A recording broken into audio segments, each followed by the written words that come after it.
All right, YouTube, in this video, all right, before I say any of the stuff that I say, I got a couple topics. So hopefully I don't sound like I'm all over the place. Hopefully I can get the point across. But before I say any of that, I want to say this. Health is wealth. Take care of yourself. All right. So when it comes to lifting weights, losing weight, dieting, doing things that's going to get you injured or get you sick or cause failures inside of your body, that's not health. Health is not just losing weight. Okay, I weigh X amount and I want to weigh X amount. No matter how I get there, it doesn't matter as long as I weigh X amount at the end. Nah. So what I'm saying with that is, I'm gonna cut to the chase with that. Natty for life. So when I say the numbers that I'm speaking on, y'all read the title. I'm taking about 5 days, depending on how you want to count it. All right. I took Monday off yesterday. Today's Tuesday morning. That's 2. Wednesday, Thursday, and then I'm gonna work out Friday night. It might even be Saturday morning. So a lot of times I like to go to the gym, give or take 2 o'clock in the morning. That way the gym is empty. But I want to tell y'all my plans and why I'm doing that. All right. Y'all seen I just attempted to do 100 days in a row of squatting. I did 97 of them. And on the 98th day, I just made a video about it too. On the 98th day, something happened that kept me from going to the gym, so I missed day 98. All right, it wasn't a physical ailment. It wasn't I was hurting. I'm not sore. Well, I'm kind of sore, but I'm not like I can't squat or nothing like that. Look at that.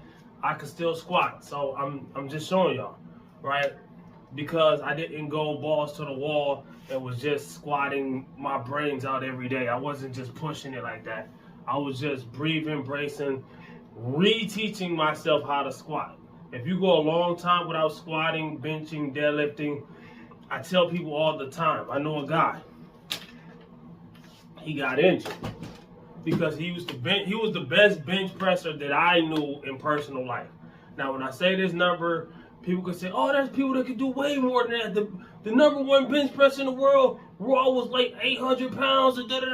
I'll talk about people that I don't know, whatchamacallit, Spoto or what's the other dude? I forget. I don't know them personally. I'm talking about people that I've seen with my own 2 eyes in the gym, not on video, right? This guy, he was benching a little over 500 pounds. And that's before the mask, everybody was getting sick. And we had to wear masks and the gym shut down. I ain't gonna name the name of the thing. Y'all know what I'm talking about. You're not supposed to say it on YouTube, all right? Which means something to me. All right, dude, the gym had closed, right? All over the place. Everything was closing. So a lot of people couldn't work out for a long time, including myself. I kept telling myself I was gonna do a home workout and never got to it. So I messed around. But when the gyms opened back up, I started over everything. My bench, my squat, my deadlift, curl, everything that I was doing, I took baby steps and act like it was my first day of lifting. This guy, I told him, like, bro, you might be rushing it too. He said, no, I got it. Dog. He was trying to get back to that 500 fast. He got to like 4 or something. He tore his pec. He tore his rotator cuff. He messed up his tricep. Like 3 or 4 different things. I forget what it was. But he messed up most of the things that it takes to bench press, right? So he went from doing 500 bench press to nothing to trying to bring it back fast as possible to not benching at all. I know another guy who was doing curls. Tore his bicep. You got 2 biceps, right? Well, of course you got 2 biceps. I'm saying you got your inner head and your outer head. He tore his inner head off of the tendon where it can never be replaced. Yes, you can get a bicep tear and recover and heal up from that. When I say this, you don't want to get injured at all, but you definitely don't want something that you can't recover from. Speaking of recovery, that's why I'm taking these couple days off, all right? Not because I feel like I'm about to get injured. I'm just kind of cashing my check. You see what I'm saying? You stimulate and then you rest and recover. Now, yes, squatting every day ain't the best way to build leg muscles, all right? To me, it was the best. It's a tool in my toolbox for the time being. I don't plan on probably ever doing this again. Now, if I lose my squat again, then maybe. But other than that, I don't plan on ever doing this again. You know what I'm saying? This is not my end all be all way of squatting. A lot of people, you crazy, you shouldn't be doing that. I said 100 days. And then I'm going back to regular. Well, I'm probably still gonna be squatting more than the average person on frequency. You know what I'm saying? Because knowing lifting, all right? So if you're a beginner, you gotta understand. You gotta learn to listen. You gotta listen to learn, right?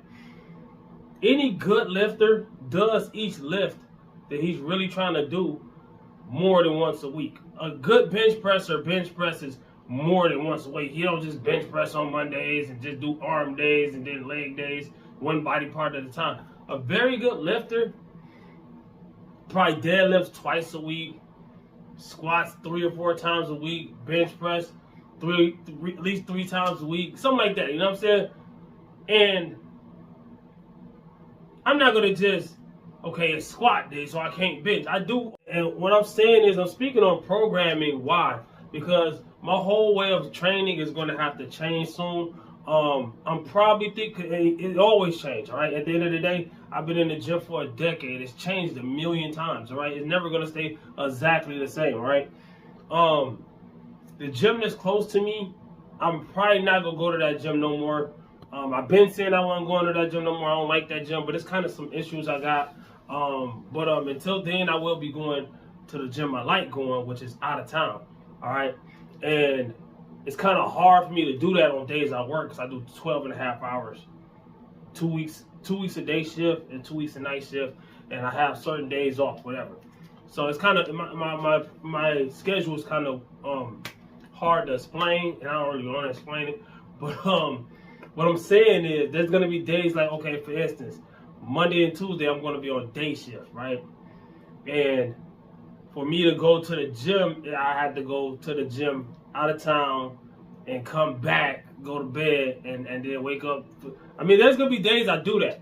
But I'm probably going to most likely not work out on the days that I work and just work out on my days off.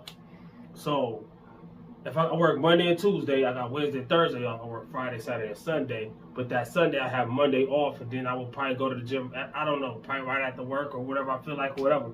But what that does, that gives me more days to recover, even though it's an active recovery because I'm working my butt off at work. So that's a workout.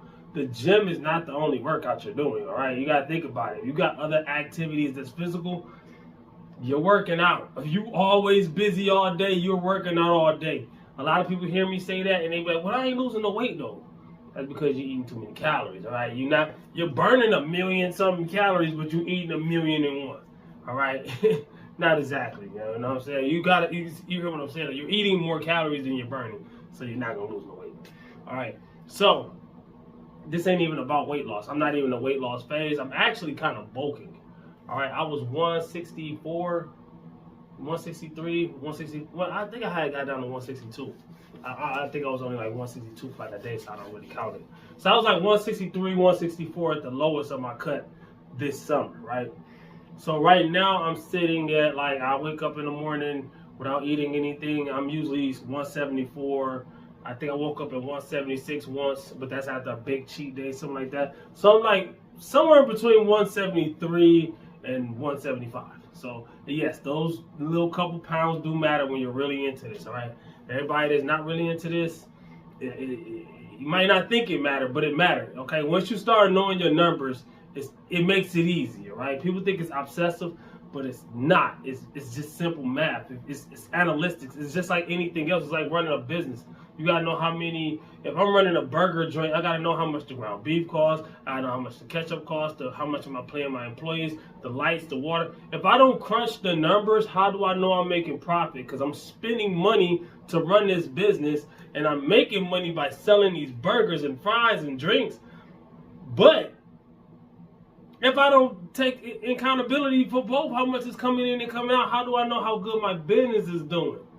That's how you lose and gain weight accurately, all right? So I'm gaining weight, but I'm not going to get fat. I'm still going to have somewhat of a six-pack, a flat belly, you know what I'm saying? I'm still going to be in shape because I'm not gaining a bunch of weight really fast, all right? So I went from 164. I gained about 10 pounds. Out of that 10 pounds, hopefully two or 3 pounds was muscle, kind of far-fetched for me because I've been working out for a long time and I'm natural. We're gonna speak on that. Like I say, I'm natural. I'm not gonna gain a bunch of weight. I'm not gonna gain a bunch of muscle no matter what I do, no matter what I eat, no matter how I train, no matter how I rest. I'm not gonna put on a bunch more muscle than I've already put on. That's just how it works. It doesn't. You're not gonna put on 50 pounds of muscle every year. Look at the Rock. Look how small he got. That's because he wasn't natural, and now he came off that stuff. Look at Batista, same thing.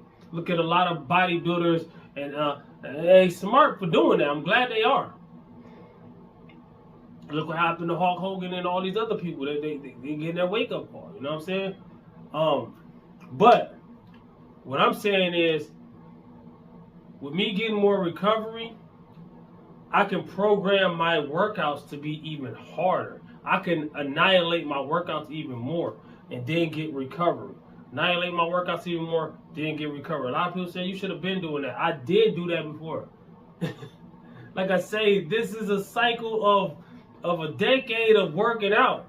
There's going to be times for this. There's going to be times for that. There's going to be times for this. There's going to be times for that. It's like tools in the toolbox. If I'm building something and I got a piece of wood, I have to cut it. I'm going to have to use my saw. If I'm trying to hammer it and nails, you know what I'm saying? I'm going to have to have a different tool for each task. So when I'm in the gym, I'm going to have different ways of doing it for each task. If I want to keep my strength and muscle while I'm cutting, which a lot of people think you can't do, I just got to do it different than the average person does. A lot of people lose all their strength when they cutting. You know why? Oh, I'm cutting, so I ain't go heavy. I'm just do a whole bunch of reps so I can burn calories. They use their weightlifting as cardio. Use your cardio as cardio. When you lift the weight, still push whether you cut it or not. That's how you get that pound for pound strength. You know what I'm saying? That's how you keep most of your strength. So I'm probably gonna switch up a few of my ways of lifting. I do plan on doing the opposite way of my training, just so I can get best of both worlds. Like I do low bar squats. I'm gonna start doing high bar squats sometime, where the bar is placed higher on your shoulders instead of lower on your back. All right, it changes your form of a lot. A lot of people, when you squat, why your upper body kind of go like forward? You lunging a little bit. That's because a low bar squat puts you in that position. A high bar squat, you're going to be more straight up and down, just like a deadlift. All right, when you sumo deadlifting, your body going to be more straight up and down. When you're conventional deadlifting, your body going to go like this. It's a hinge. All right, it's still a hinge, but it's like it's a lot to learn. All right, when you're a beginner, it's a lot to learn. And when you see somebody and they're doing something, they're doing it more than you, stop teaching me, man. Oh, we're not gonna get into all that cocky stuff, but it just gets on my nerves. All right, I'm feeling good because I was feeling bad yesterday because I missed the gym and I didn't finish my 100 days of squatting. I was this close. It's like dropping out in the 12th grade. Oh my gosh, boy, that's just how, man. But workouts will be a lot harder, get a lot stronger, push harder, more rest, more recovery. I'm eating higher calories. I'm still counting my calories roughly. I'm not gonna just pig out. I'm not. When somebody says bulking, I understand. People think that you're saying you just gonna pig out. You're gonna drink gallons of milk, big, huge pieces, and eat fast food every day. That's not what I'm saying. I'm just upping my calories some, all right? and y'all already know me. When it comes to dirty food, even when I'm cutting, I'm not going to eat perfect. You know, I had the new Oreo Reese's Pieces cookies yesterday. It's pretty good. A lot of people tripped out on me for that. Like, what are you doing? I thought you was a fitness channel. I thought you was in the fitness. Dude, even when I was at my shreddedest, I still would eat McDonald's trash sometimes. It's part of it. You're still a human being. Like, at the end of the day, if you're watching YouTube right, well, you're watching YouTube right now if you're watching my channel. But if you watch YouTube often, and you see all these fitness people, let me tell you something. What you see on that camera, ain't the same as when they cut it off. They are human beings too. You think that people eating perfect? No. They just know what to do.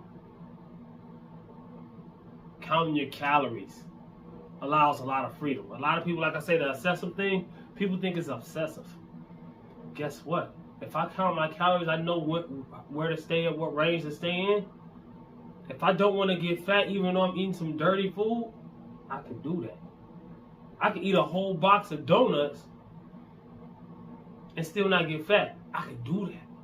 Yeah, of course I work out, I burn the calories off, but that workout ain't gonna burn off all the calories from that box of donuts. I don't care how hard I work out, it's not gonna burn off all those calories. You know what I'm saying? It's what you do throughout the week, throughout the month, throughout the year. Are you doing more good than bad? What's the ratio? Oil and water. They say oil and water don't mix. Now they all let the beef wash it off the fish. You know what I'm saying? So that's what I gotta say. My plans is that stay natty. Okay, for instance, okay, The Rock, he lost 50 pounds of muscle, right? If I stop working out, if I stop being into fitness, if I just stopped everything, if I stop lifting, I'm not gonna lose. There's no way, unless I get sickly, there's no way that I will lose 50 pounds of muscle. I could lose, unless I just start starving myself. I can't lose 50. Natural muscle and roided up muscle are two different things. That's not even real muscle. He just filled up with bullshit. I don't know. I don't know. I'm not the one that's to learn roided up from. Cause hey, I'm natural for life. I don't know how it feels. I can't tell you nothing about nothing. I'm not smart on where to inject, how to do it, or how to. I don't know. I don't want to know. That's none of my business. All right. It's a personal choice, right? A lot of people say that, but it's a selfish choice. I got 2 kids and a woman. I got a mom, a sister, a brother. I got family back home. I got people that care about me. I don't speak to them enough. I need to. I mean to. But I'm not about to take myself away from them so I can get a few more pounds of muscle. Or I can lift a few more pounds so I can impress whoever I'll be impressing. It's not worth it. It's not. Comment, like, subscribe, and share. Holla back at your boy. Hopefully watch this video this long so you can hear that message I should have put in the beginning. But watch these other 2 videos. It's not New Year's, but so what? You trying to lose weight. My best weight loss motivation was during the times that other people was trying to lose weight, and I was trying to motivate people. New Year's. Watch it. It doesn't matter if it's New Year's or not. See? Y'all think it's a special date. It's weight loss. Okay? You ain't gotta use the medicine that people using now. It works, but yeah, side effects. Just try this first. And it's free. It's a video. Better than this one. Also, top 10 misconceptions about weight loss. See the things that's holding you back. I lost 100 and something pounds, but that's how you do it. You did what worked for you. Stop saying that. That is a crutch. That is an excuse. Stop. Click the video or the playlist. Peace.